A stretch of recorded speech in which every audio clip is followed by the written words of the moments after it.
The harmonic cancer of worlds, the Stellaron.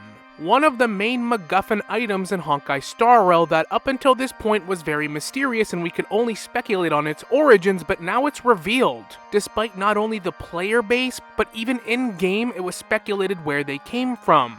They operate in a very mysterious way, and it turns out they don't actually come from Nanook of Destruction, but from Xipe of Harmony, one of the 4 eons of apocalypse to usher in the finality, according to the Stellaron Hunters. And the longer I ponder this, the more it actually makes sense, and it tells us a lot also about Celenova, because they basically reveal her origin and they hint at it a ton. So we'll go over Celenova, Xipe, and why they actually create these Stellarons, how it ties into the family and the Eon War, because this is a pretty big significant reveal. These Stellarons have been an important plot piece to Honkai Star Rail since the beginning of the game. I mean, for God's sakes, we have a Stellaron in our body as the main MC.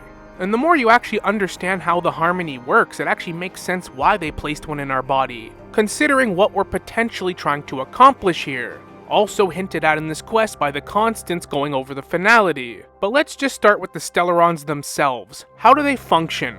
They're a mysterious object that's deliberately spread across the universe, nicknamed the Cancer of All Worlds, considered by the IPC as seeds of disaster which cause massive changes to civilization and ecosystems, like we saw in Belobog with the Fragmentum, turning that planet into a cold, desolate place. But probably the most interesting quality of the Stellaron is its manipulation powers. It's able to feed off the desires of the individual, like it corrupted Cocolia in Belobog, convincing Cocolia to destroy her own world. This is probably the most direct example of this, but depending on the individual and how powerful they are or how much they can control this, a Stellaron can be extremely dangerous, being just a massive cluster of imaginary energy with unlimited potential, but it always ends in absolute disaster. That's why it's interesting that Xipe of Harmony of all eons is responsible for this. This is what led to Gopher Wood and then by extension Sunday betraying the Harmony and siding with the Order. But remember, the Order is part of Harmony now. They're a similar path, so there are obviously aspects of order within Harmony. But Xipe and their so-called harmonic family are a little bit sinister. Everyone that chooses to follow the Harmony form the family, composed of members from various civilizations and worlds, believing that the universe would be better off if everyone joined the family. No more disputes, contradictions, only love and smiles, bringing everyone under one banner as one harmonious whole. The family frequently calls out to other worlds to sing their song, encouraging them to embrace the harmony, and the family will celebrate each new world that accepts the blessings of Xipe, and work even harder at praising the eons' kindness. The family has never known any world that grew wary of singing and voluntarily abandoning the path of the harmony. So right off the bat, the family sounds more like a cult. People that join the family, it's hard to leave. And planets that don't join the family, what happens? Because Xipe is a relatively new eon, like in the greater scale of the timeline.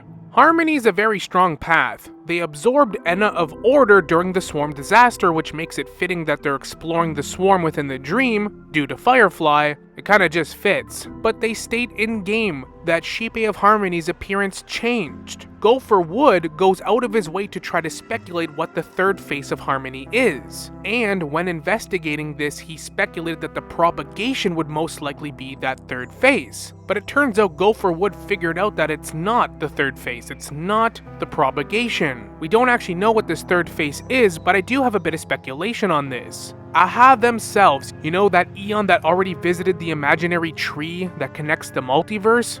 That breaks the fourth wall? Even in the simulated universe he breaks the fourth wall? He has made numerous comments on Harmony's beauty. That's right, we haven't seen the Eon of Beauty at all. Like, at all. We know what happened to the propagation.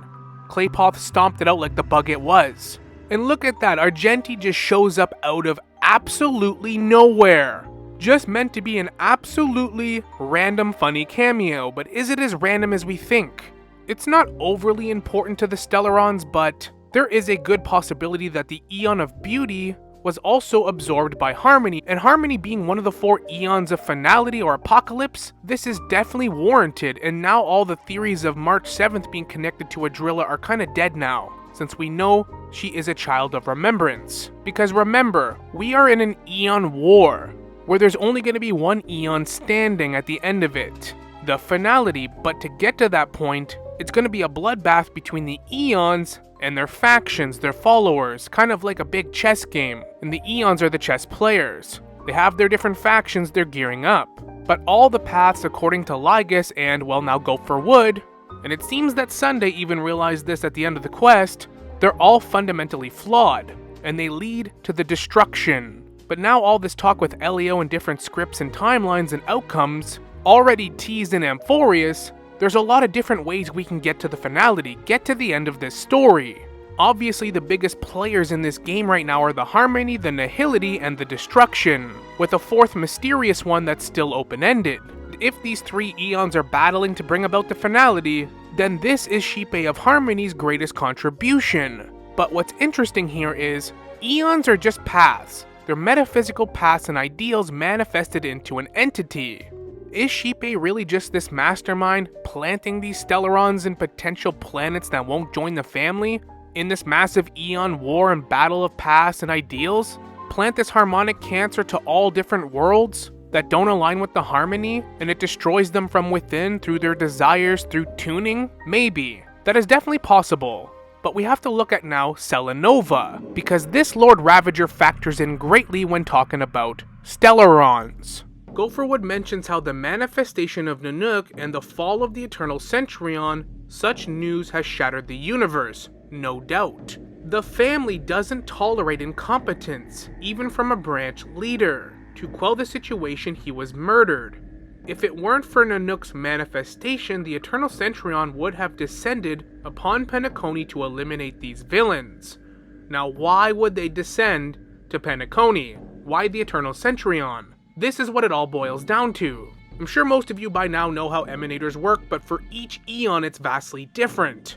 For the Harmony, it's actually pretty interesting because it's not any individual, but it's 4 harmonic strings, 4 objects, basically like Xipe's real-world physical embodiments and extensions. Different family members that can tune can access them and use them.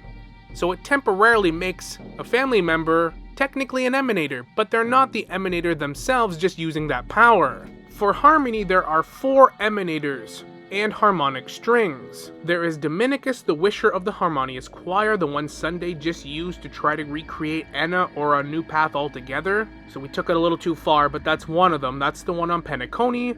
There's another one somewhere out in the galaxy somewhere, different family members have access to it. Constantina, the singer of the Panacoustic Theater. Beatrice, the merrymaker of the Blissful Ball, and Elenev, the commander of the Eternal Centurion. And that's what's interesting here, because Elenev, the Eternal Centurion, embodies the parts of Xipe related to conquest and war. Whenever Elenev, the Eternal Centurion, is summoned, it typically indicates someone will be punished, hence them referencing descending upon Penacony. It is said that Elenev only shows up to family wars, uniting them into a cohesive force, and that everyone they destroy ends up becoming assimilated into the family. Like, how does that even work? You conquer, win the war, the survivors come, I guess? That's the only thing that makes sense. But Elenev is the part of Xipe that represents war and conquest. War and conquest, both concepts related to the 4 horsemen of apocalypse, which the 4 eons of finality are obviously referencing. There is a lot of similarities between war and harmony. They all go hand in hand, and when you're in a war, the most harmonic army will win most of the time. Everyone is in sync, tuned in together. This is even referenced by the different outcomes of finality in that trailer with Kafka, when the Shenzhou Alliance creates that 8th Lord Ravager to kill the Abundance. This ignites the universe in what Kafka states, a harmonious war. This brings about the harmony finality scenario and ending, among the different options depending on what we did in Amphorius. But that's what makes Nanook in this scenario so calculated. We basically know nothing of the other Lord Ravagers and their origins, but this is one of the very few cases in the entire game where we know plain as day now, Nanook went out of their way to destroy this planet destroy the Eternal Centurion, but then in the ashes of the Eternal Centurion rose Celenova as a Lord Ravager, turning the Eternal Centurion into Celenova. So Nanook basically took an Emanator of Harmony and turned them into an Emanator of Destruction. Obviously, we know all the Lord Ravagers are geared towards destroying a specific eon because they also share qualities of that specific eon. This is the most direct case of that. You're taking an Emanator of Harmony and making them a Lord Ravager. But not just any Emanator of the Harmony, the one that goes to war for the family. And if you look at Celenova, it makes complete sense. Celenova is the commander of the entire Antimatter Legion. She is Nanook's greatest general. And how fitting, since we learned that the Galaxy Rangers, along with the Nameless that joined them here, Tiernan, killed a Lord Ravager Zulo, and Celenova was their replacement. Celenova has been heavily speculated by the community and in-game not to be the creator of the Stellaron, but Celenova distributes them all across the universe now. What Nanook has essentially done here is taken a gun that Xipe has pointed to win the war and pointed it back at its own three faces. Because as discussed earlier in the video, this is an Eon war.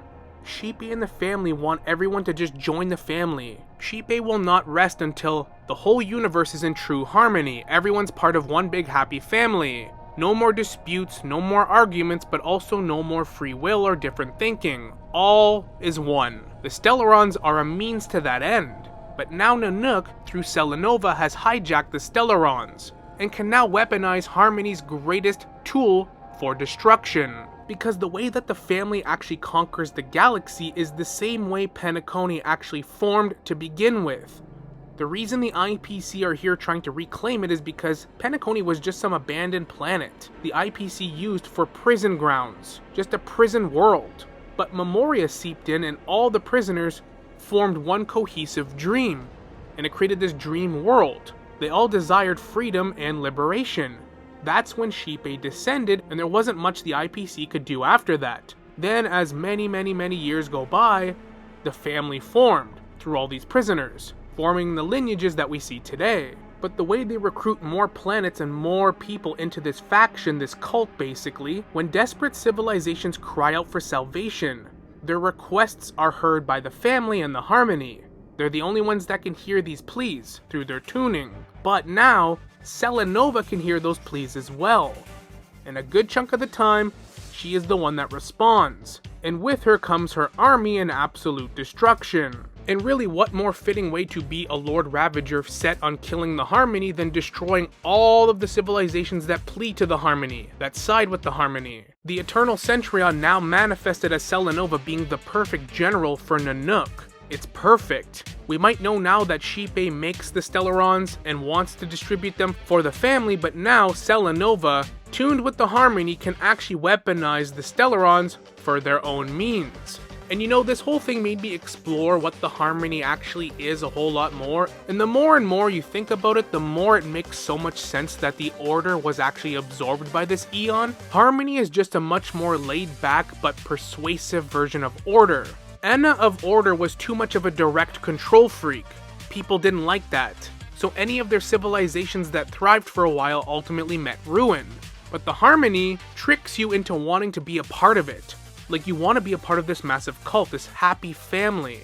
It just goes to show though all the flaws that are starting to poke out now. The way the Stellarons can manipulate people into doing things they don't even want to do. You look at Belobog again, Cocolia was a general, a master student. Obviously, she was in line to be the next Supreme Guardian, but the Stellaron ruined her. And it really makes you wonder why we have a Stellaron in our body. The cat's out of the bag now, no pun intended, that we have very deep ties with the Stellaron Hunters. For God's sakes, the main MC might even be Elio themselves. Maybe, I don't know. But the Constants said themselves, our past is the Finality's future. And we can look at these different scenarios and different scripts as different things that haven't happened. Obviously, the Stellaron Hunters mean to guide us on a specific path. If we do this, something bad will happen. If we do that, something else bad will happen. Different timelines where different people become emanators, different versions of finality. It seems like this fourth missing finality eon is open to interpretation still. It was going to be the Remembrance, but Cyrene sacrificed herself so it wouldn't be, which makes me believe that they're setting this up for the Trailblaze path to be the final one. That's what the goal is. But again, why have a Stellaron implanted in us now if we know it's connected to the Harmony? Maybe it's because the way the Stellaron works, it feeds off your dreams and ambitions, your desires. Maybe that's gonna actually help us in the long run. Maybe we are the only person in the entire universe, in this only stipulation in this specific timeline being scripted in this specific way, that a Stellaron can actually be useful. It can do something good. So when we do reach the end of this journey, the end of this story, it's going to be a key component into breaking through that threshold.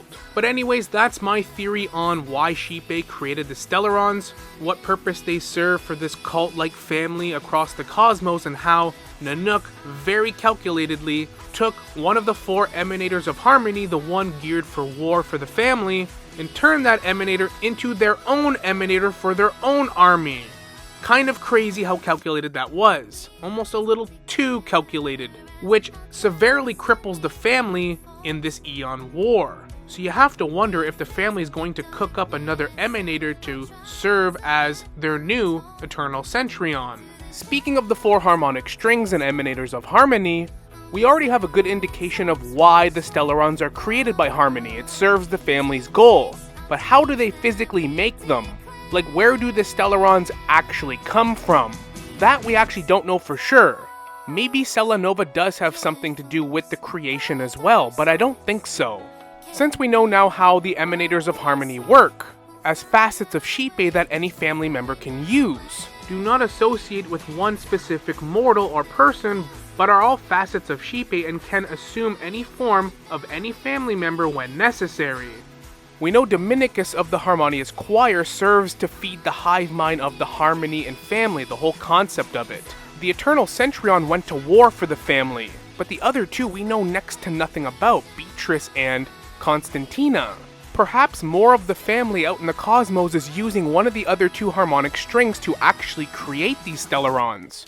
And when Gopher Wood learned this, they nearly sacked Penacony with the Eternal Centurion, but luckily for Gopher Wood, it's kind of a complete fluke he's still alive because Nanook ransacked the Eternal Centurion, turning that into Celenova first. It would make sense that part of the family, maybe the higher-ups of the family, would keep this a secret from even their own faction, since we know the family itself and the whole concept of harmony is flawed. Just in Penacony alone, different lineages of the family have betrayed each other for control. Each lineage wants to be on top. And this led to different betrayals, different lineages being destroyed, killed, or banished. Speaking of which, there's still Akash the Tuner of the Annihilation Gang that's heavily hinted at being an ex-family member of some sort. He has the word tuner in his name. So it was already a fluke that Gopher Wood obtained the knowledge of the Stellarons being created by Harmony and lived to tell about it, since the Eternal Centurion would have destroyed Penacony if not for Nanook. This is just my speculation on how they physically make the Stellarons, but let me know your thoughts in the comments. It makes more sense to me that this cult-like following of the Harmony, it would be the most higher-ups of the family that actually facilitate the Stellarons, not the actual Eon itself, but the family using the Harmony through the 4 harmonic strings being facets of Xipe. But as always, let me know your thoughts in the comments. What did you think of this revelation of the Stellarons being created by Xipe? Did you expect it? Was it a surprise? And what do you think the reason behind it is? I am very curious to learn about the other 2 harmonic strings because there's almost no information on them. I'm wondering if one of them will tell us more about Xipe's 3rd face. But as of right now, my gut is telling me that it's Adrilla the Beauty, since the concept of beauty does kind of fall in with the Harmony, and there's a lot of dualities between control, harmony, and beauty as well. Either way, would Aha make a joke that Xipe is beautiful if this wasn't at least exploring as a theory? But I digress. Hope you all enjoyed the video. Let me know your thoughts in the comments. Like and subscribe if you'd like to see more content like this, and as always, we will see you all in the next one. Later.